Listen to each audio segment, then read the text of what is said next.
Hi everyone, Tasha here from Stardust Gold Crochet.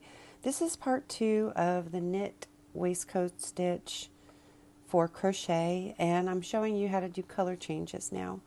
In the other video I just showed you how to do the basic, so check out video number 1 and that link will be down below if you haven't already seen it.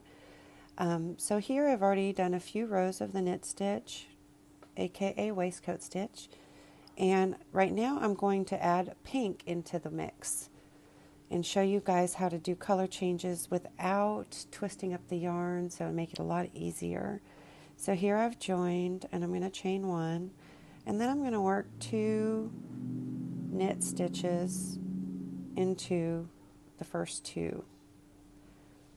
And then I'm going to switch to pink. So when you do this, you don't want to complete your stitch. You want to go ahead and grab your yarn, add it onto your hook, pull it through to complete the stitch. Then just let your tails fall down below, fall behind. Then tighten stuff up just a little bit. You don't have to do it that much. And then we're going to continue working with pink. Now, normally I'll keep the main color in my top as a working from the top and the contrasting color down below. So I kind of try to hold one with one finger and one with the other. But since I'm just going to use the pink right now, I'm going to let the main color drop. So I'm going to work 2 pink stitches. Well, let's do 3. We'll do 3 pink.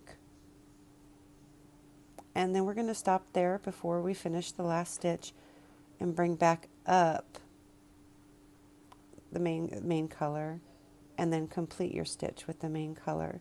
So if I were to do alternating stitches, I'd want to keep my main color on top, my contrasting color down below.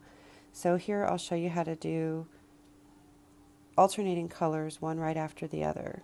So I want to keep this one below. It becomes important, you'll see,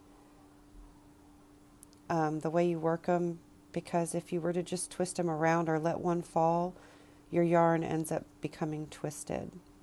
So just kind of grab from below and make sure you keep whichever color you decide to put on top, just keep that one on top and keep the other one down below.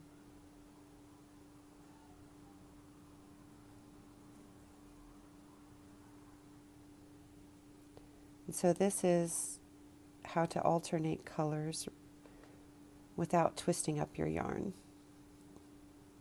Oops.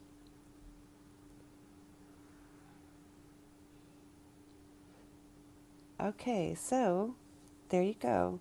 So now we have alternating colors and we also have 3 main colors. And I really hope this helps you guys work some cool patterns. You can use any kind of graph you want with the knit stitch. And if you have any questions, comments, please leave them down below. If I missed something or you want a tutorial on something, leave that down below too, because I'm happy to do a tutorial for you. All right, guys, take care. Happy crocheting. Oh, and links for those patterns and the other video will be down below too.